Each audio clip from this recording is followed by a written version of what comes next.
தேர்தல்ன்றது அண்டா குண்டா 500 1000 காசு இதுதான் வந்து தேர்தல்னு நினச்சிக்கிட்டு இருக்கிறாங்க. நமக்கு ஓட்டு கொடுத்ததே வந்து ஒரு நல்ல தலைவர்களை தேர்ந்தெடுக்கிறதுக்காக தான் ஓட்டு உரிமை கொடுத்தாங்க. ஆனால் நம்ம வந்து அந்த ஓட்டை வாங்கிக்கிட்டு அந்த ஓட்டு உரிமையை வாங்கிக்கிட்டு 500 யார் கொடுப்பா, 1000 யார் கொடுப்பா, பரிசு பொருட்கள் யார் கொடுப்பா, இலவசமான திட்டங்கள் யார் அறிவிப்பா, அவங்களுக்கு வாக்கு செலுத்தலாம் அப்படின்ற மாதிரி மனநிலைக்கு நம்ம வந்துட்டோம். இந்த மனநிலை இது வந்து நல்ல ஒரு ஜனநாயகத்துக்கு அழகு கிடையாது.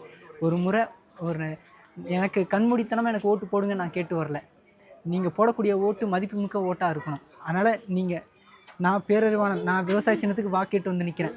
என்ன மாதிரி யார் வாக்கு கேட்டு வர்றாங்களோ அவங்கக்கிட்ட கேளுங்க, நீங்கள் என்ன செஞ்சுருக்கீங்க, இனிமேல் என்ன செய்ய போகிறீங்க, இது நாள் வரையும் என்ன பண்ணியிருக்கீங்கன்றது கேளுங்க. இந்த கேள்வியை நீங்கள் என்கிட்ட கேட்கணும்.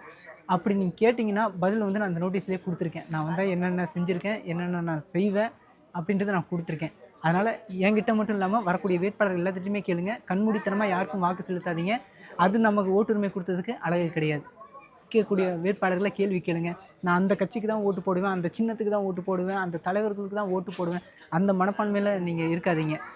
வரக்கூடிய வேட்பாளர்கள் எப்படிப்பட்டவங்கன்னு பார்த்து நீங்கள் சிந்திச்சு வாக்கு செலுத்துங்க. சரி, நன்றிங்க.